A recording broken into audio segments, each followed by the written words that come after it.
Fashion Tech Applied is published.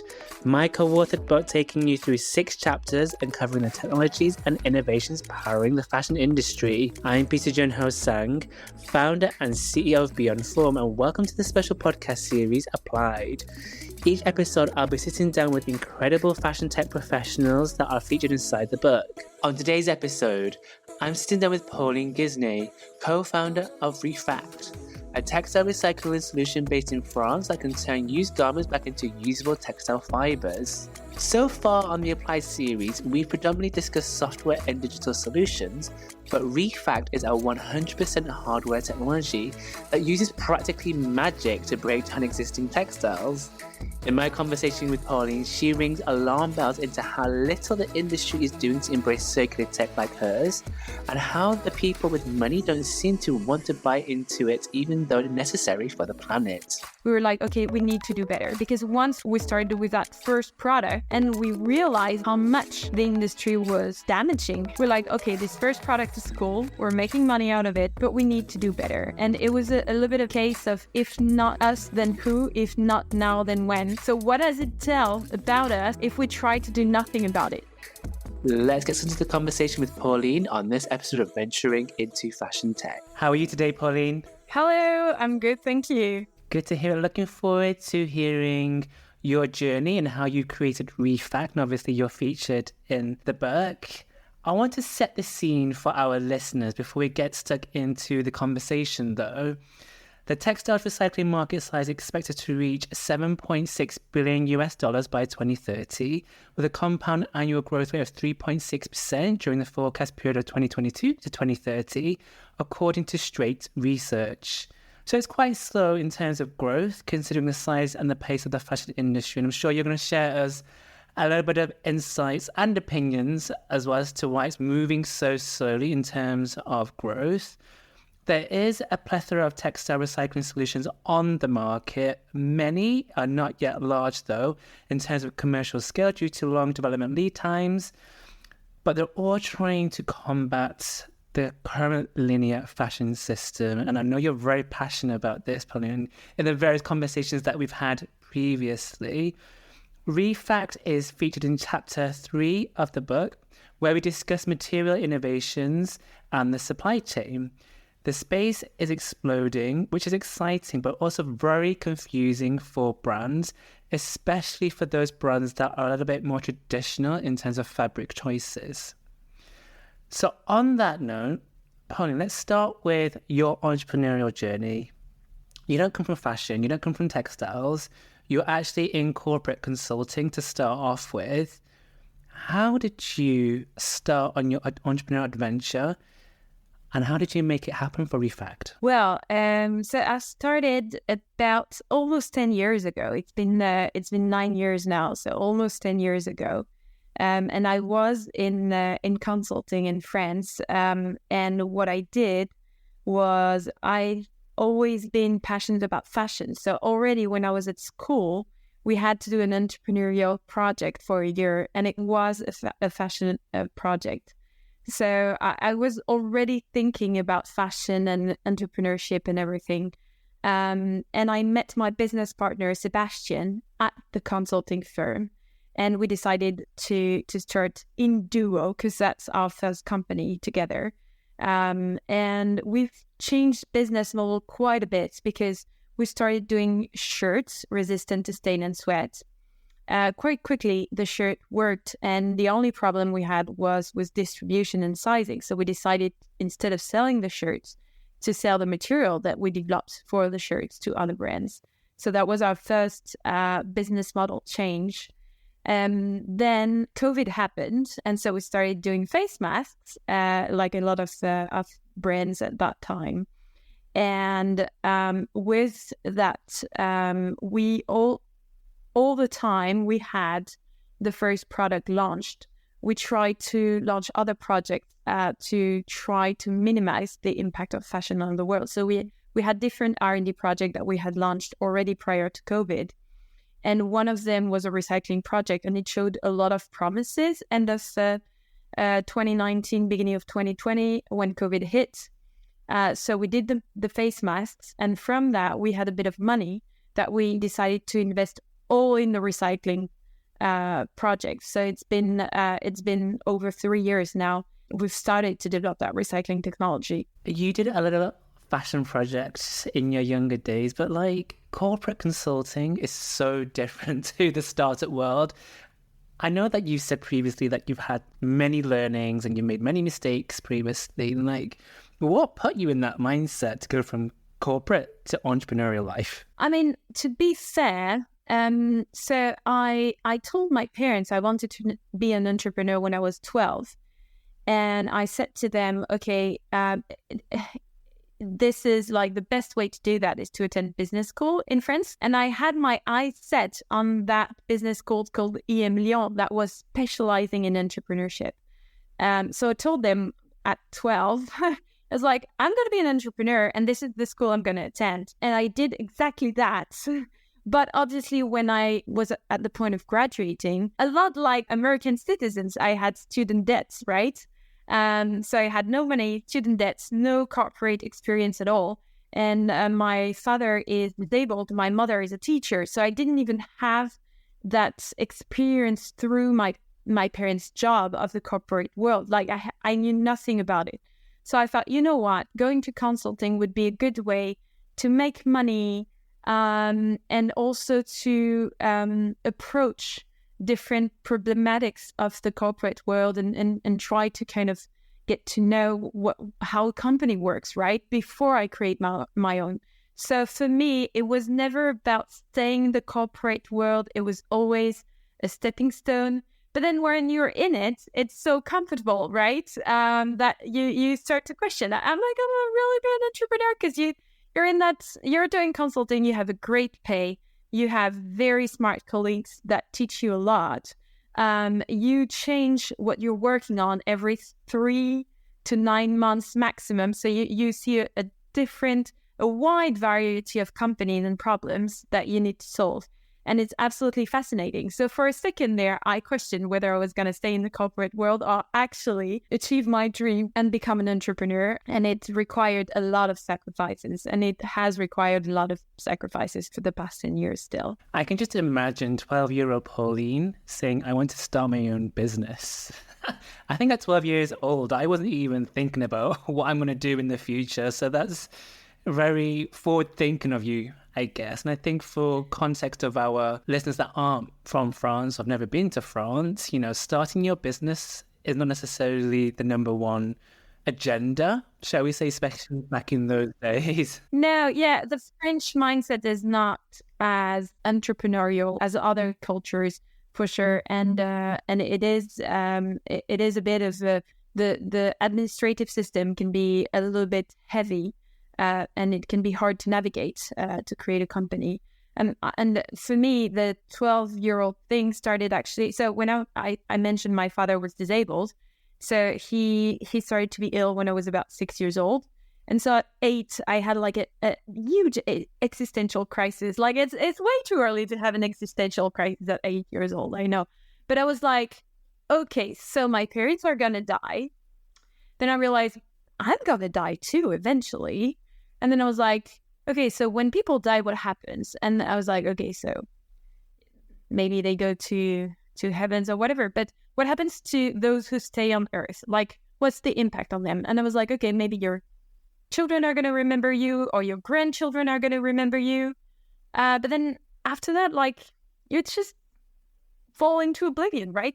So what's the meaning of life? If you just suffer and then you die, why are we here? And then at 8 years old, I remember thinking around that time, I don't want to end my life just now, right? So I was like, okay, so what do I do with my life? And there was this TV program back then on TV, right before the news, the evening news, that was about inventors, people who had invented something and they were presenting it. And it went from silly, pedal cars are curved, how do you call that? Curved cutlery to get some Nutella, up to very advanced things like water motors or whatever. And I was fascinated by that. I was like, okay, if I create something then it survives me, then I put something out in the world for others to use and enjoy. And I love that idea. So at that point, I was like, okay, I'm going to be an inventor, right? I had never heard about entrepreneurship. I had never, as I said, I was not familiar with the corporate world due to my family history. Like my grandparents, all four of them were farmers. So I had like farmers, teachers, policemen in my entourage, but nothing about like corporate world. And then I realized I'm not there. Like you have to kind of be an engineer to become an inventor. And it was not something I was contemplating. And then I was like, oh, what if you create a company and then you have employees, and with the wage that you pay them, they can make their family live. And then it's not just about you and your family, but you're impacting other families and like improving the life for other people as well. So that really at 12-year-old, that was what entrepreneurship was for me. It was the idea to create something, an organization, a system that allows other people to take wages, so money from that, and have a decent living for their families. It's good. And it obviously now we talk about the Startup Nation in France and everything.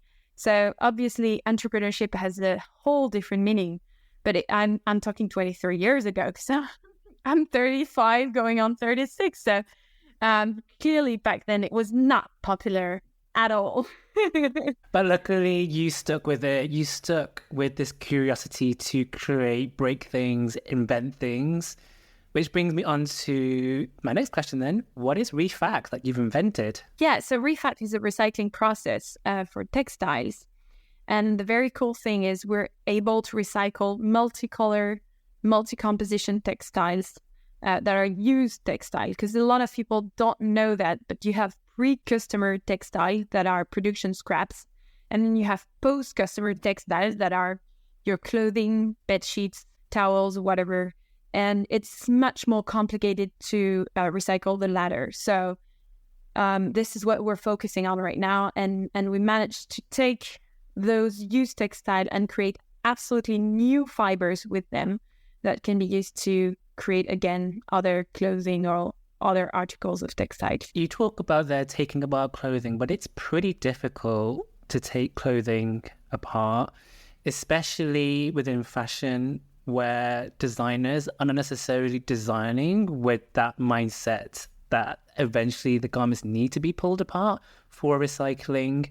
So how does that whole process work? Like, what magic are you using to make this happen? So actually the taking things apart is the easy part for it. So basically you have different recycling techniques, and usually they allow you to recycle one type of textile. For example, they're going to be able to recycle cotton or polyester, or in the best case, polycotton, like a mix of cotton and polyester. But it's always like one type of textile, and usually for mechanical recycling, it can also be one color, right? And our approach was like, okay, you have some textile that maybe you can sort, but a lot of them you cannot sort. So we're going to take a complement, like something that is a complementary approach of what about what we can't sort? And then what we can't sort, we just take and grind down to powder, and then we chemically sort them. So what we're doing basically is we're taking, if I go into a bit more detail, we're taking new clothes, then we're kind of shredding it into smaller pieces.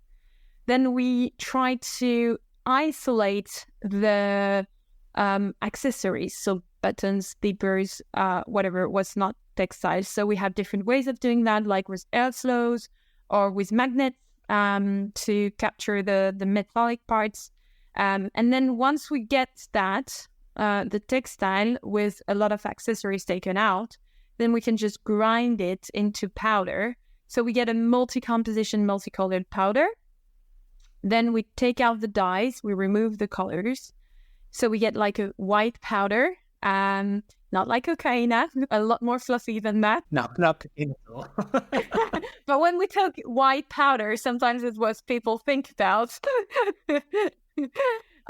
So very fluffy white powder. And then with that white powder, we have different chemical steps to isolate the cellulose So the cellulose is the main component for cotton, linen, viscose as well, all those types of materials. And then we also isolate the polyester. And then the remaining, which is thankfully very, very minor, because the polyester and cellulosic fibers are 80% of the fibers on the market. The rest is 20%.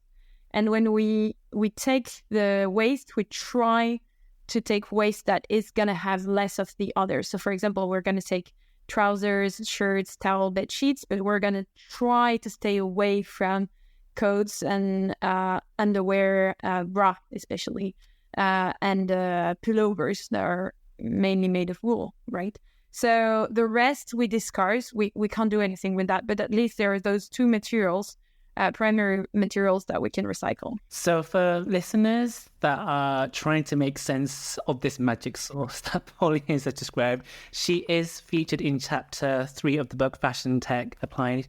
If you're looking at a short here that is Refact, basically, and some imagery there, it looks really good in print, Pauline, so you'll be getting your copy very, very soon. In the book, just quoting you, you state that less than 1% of any used textile, whether it's a garment or not, is recycled into usable textile. That's an alarming number. It's such a small number considering how many clothes there are in the world, and obviously beyond clothes as well from a textile perspective. Why is that, and what should the fashion industry be doing to tackle such a mammoth issue? So you have two types of recycling. We have what we call closed-looped recycling. So it's textile that becomes textile again, and that's less than 1%. And then you have open-loop recycling. So for example, if you take textile and you make construction material with it, like isolation material for walls and stuff. So it is a bit better with the open loop textile, but it's still very minor because at the end of the day, so we were struggling to calculate the number, and then the European Union came up with an official number. 87% of used textile ends up incinerated or landfilled. So that's almost 9 out of 10.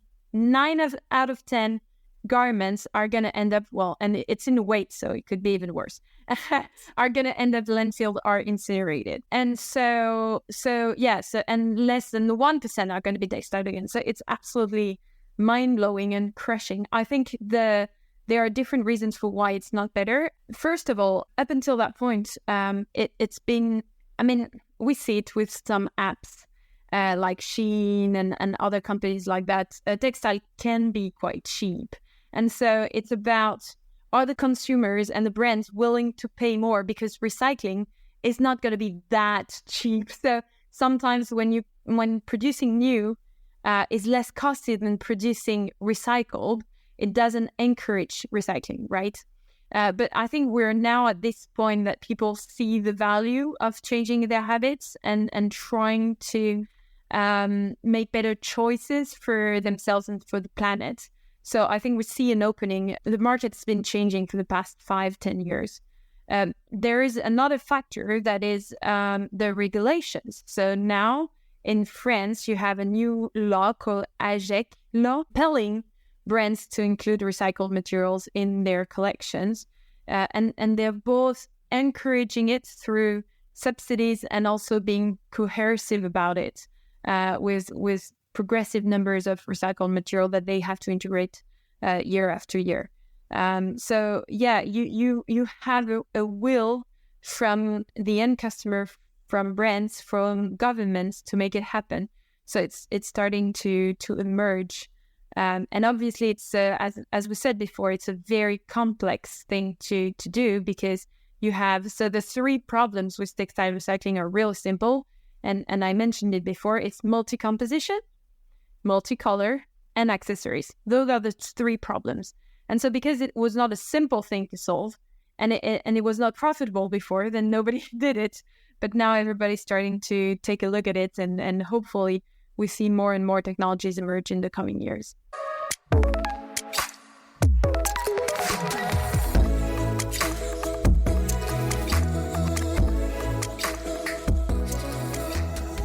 How did you feel, Pauline, when you found out almost like this dirty secret about the fashion industry as a newcomer to the vertical? What would 8-year-old philosophical Pauline be saying right now?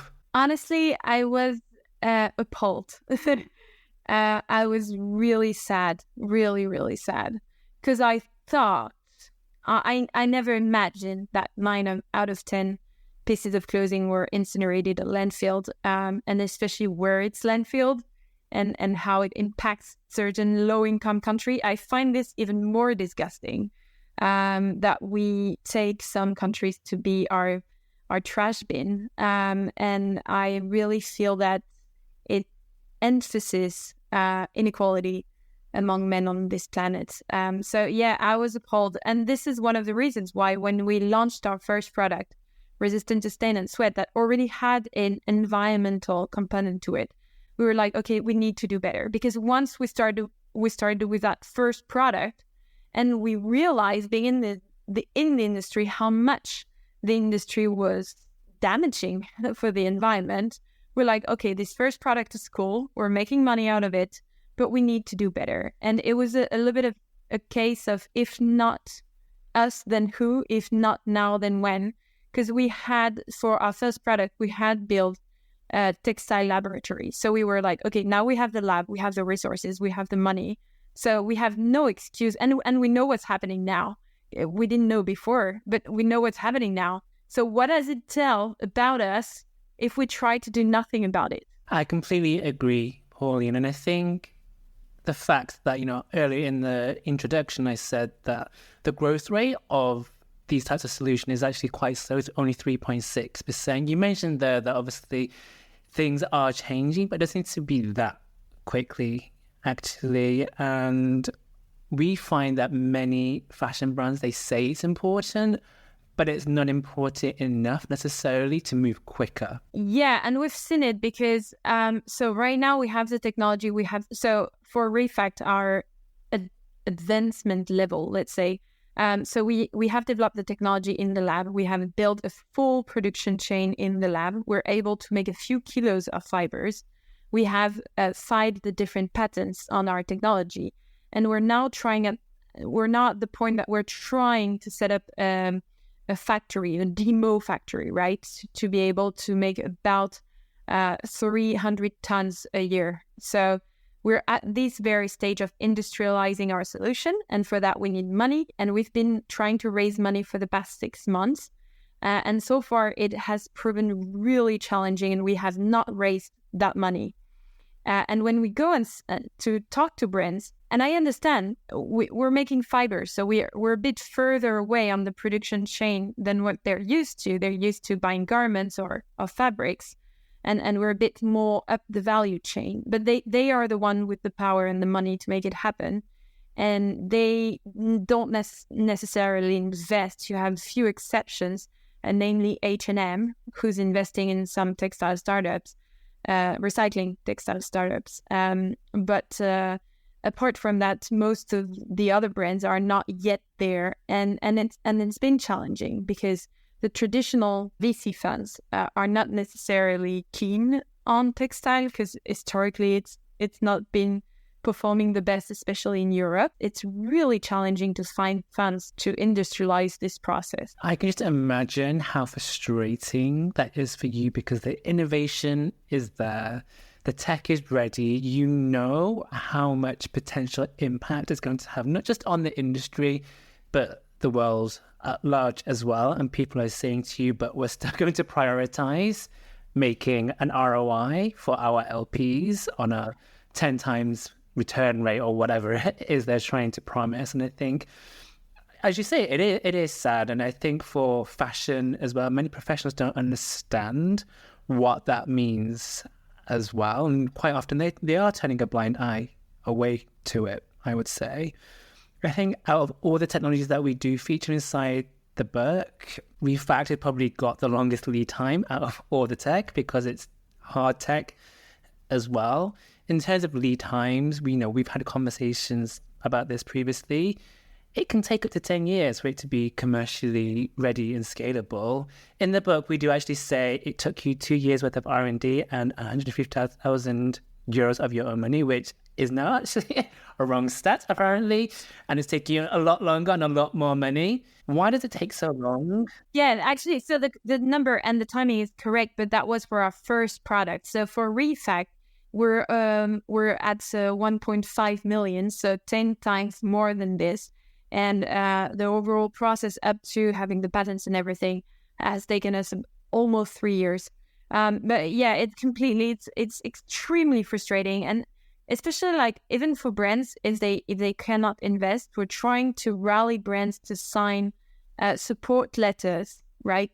Because some of the private funds we're talking. I'm sorry, I keep referring to them as private funds, but PVC funds that we're talking to, they're like, oh, but we prove to us that there's a market. And like, this is obvious to us being in the industry, but not to them. And even like signing letters of support or pre-sale contracts that are non-binding for them. It's binding for us to deliver to them in priority, but not to them. They can say, oh, in 3-4 years time, once you have the factory, then if it doesn't fit the market at that time, we can totally get out of this contract. And even that has been proving extremely challenging. I have brands I had meetings with in April or May last year, and they still haven't signed anything. And some of them promised we would get a signature by January 15th, and it still hasn't happened. So even that, as simple as that, we're not asking money, we're just asking them to make a signature, but there's always something that is more of a priority to them. The next collection, the sales for the sales period and everything. And I can understand that.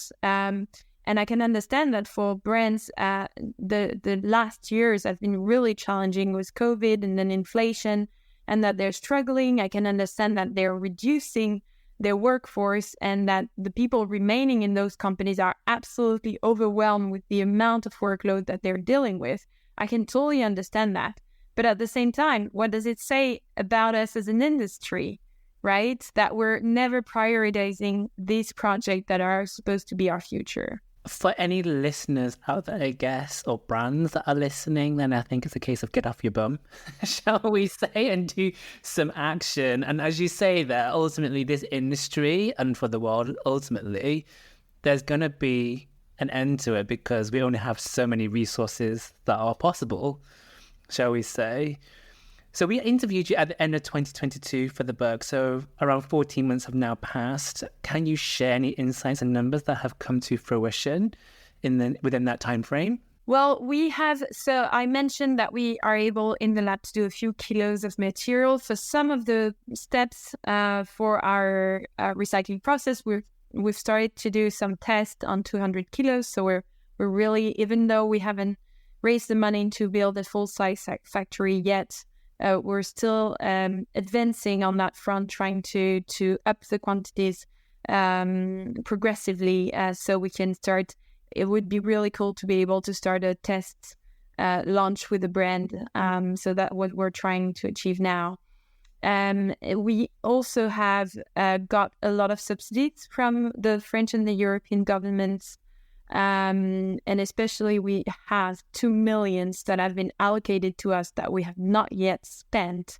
So this is really exciting. We feel that once we get some money from private investors, we're all set, ready to go because we have already that money from the subsidies that was granted to us. So that's the positive, by the way. We were surprised by the reaction of brands and VC funds not being more excited, not making it a priority. But we were really surprised, on the other hand, by the amount of subsidies and help that we were getting from the French government, especially. So it's not yet a priority for the private sector, but it's definitely a priority for the public sector, which we were really, really pleased about. And I think on that note, for many Western brands, it's not needed to go to, China or India to see this type of machinery in action is literally on their doorsteps. So going back to our earlier point of, getting off your bum and doing something, I think the very first thing is to go and see what are the possibilities. So I want to actually change my last question to something a little bit differently than I normally do on my interviews. I want to hear your rally cry, I guess, with your warrior hat on, that 12-year-old, inner Pauline now coming out, wanting to change the world. I just want to give you this time to say to our listeners that go from, those eco-warriors, people in sustainability, right through to brands and retailers, what do you say to them to make this a reality and the fact that we do need change? Well, we don't really have a choice, do we? Because, look at it that way. The agricultural lands for cotton hasn't been growing. So we've been more extensively cultivating cotton, but the available agricultural land hasn't changed much. So if you think about it, that's a limit, right? At some point, we're not going to be able to make more fibers of cotton. Similarly, for viscose, right now, about 2/3 of our viscose comes from eco-managed forests, but 1/3 still comes from virgin forests, which no need to explain you how bad this is. So similarly for viscose, if we want to keep viscose a little bit ecological, then there are also some limits in what we can produce right now. And for polyester, well, polyester comes from petrol, so it's also a limited resource. So for all of those main fibers, we have a huge environmental problem, but also a huge limit resource problem. So at some point, we're gonna have to make fibers from other things than those, and the only way I can see is recycling what we already have.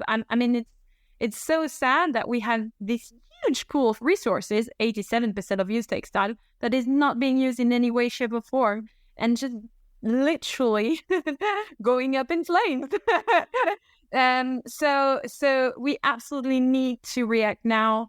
As you mentioned, Peter, those are technologies that take quite a long time to see the light of day. So for our hand, we're planning that if we manage to raise funds this year, then we should be able to open the first demo factory by the end of 2026, early 2027 at most, and then the full-size factory 2029, 2030 at most. So we're talking 6 years, right? So we have to act now. Otherwise, once you want the fibers, it's going to be too late. And once you hit that point that the legislation is not just encouraging with subsidies, but actually being constraining, is that how you can say it, on brands, it's gonna be a problem for brands, because there's gonna be a demand and offer situation, and you're gonna end up paying your recycled fibers a fortune, and that would be really sad, especially when the solutions exist and are being developed right now. So please, if you're a brand, contact me. My email is real simple. It's Pauline, Pauline, at induo, induo.sr, like friends. And please get in touch with me. I would love for you to sign a support letter or a pre-sale contract. And if you're an investor, I think this is the future of our industry, and you need to get on board now. Very good rally call there, Pauline. I think for me, the problem is that many people in the industry just don't realize to the extent of the problem. Every time I have a conversation with you, Pauline, like hand on heart, I learn something new.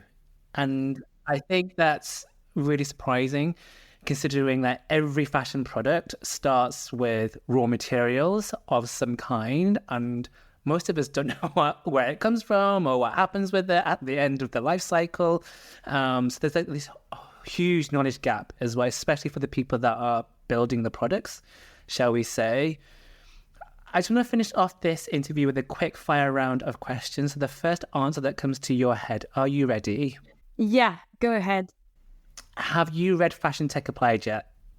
I have. So you sent me the digital version, and I have read some of it, not all of it. Printed version coming to you very soon. Best advice for our listeners to be more sustainable? well, if you're an individual, just buy less clothes. And if you're a brand, then try to integrate as much as possible recycled material. Last item that you recycled? Oh, a towel from my bathroom that I just put or recycling. Yeah, towels. For some reason, I get so many towels from my mother-in-law for some reason. She's obsessed with this. Piling up. Which is better, mechanical or chemical recycling? Both, because it's not a choice between the two. They're complementary. So, for example, for us, we can take the waste from mechanical recycling, the fiber that are too short to be made again into textile. We can take that because it's already textile powder and recycle it with our chemical recycling process. So both need to coexist and work together to solve the problem. A piece of advice for listeners in the corporate world wanting to begin their own startup adventure. Just go for it. Don't think about the sacrifices. Don't think about how difficult it's going to be, because then you're never going to start. And if you do start, then you'll find solutions along the way to make it happen. And what's the worst that can happen to you? Your worst that can happen to you is you fail. And in the process, you learn a tremendous amount of things about life, yourself, your entourage, and how company works. So there's no reason not to go for it if you feel the want to start something. Absolutely. And the worst case scenario is that you just go back to your day job and it's fine. Exactly. I mean, I really believe that an entrepreneurial experience on your resume can only benefit you in every shape, way, form possible. So just go for it. Had I known everything that would go into being an entrepreneur, I probably wouldn't have done it. And I'm glad I didn't think too much about it, because I'm still absolutely thrilled I did it. So I think it's just a matter of don't overthink this, just go for it. And if you can't find solutions, then you'll go back to your day job. If you can, then it's going to be an amazing adventure and you're going to be so proud of it. Thank you so much for your time, Pauline. Thank you. Thanks for listening. Don't forget to click follow to keep up to date with the latest episodes. And if you like this episode, please give us a review. If you want us to feature a specific theme or guest, please give us a message at beyondform.io. I will see you very soon.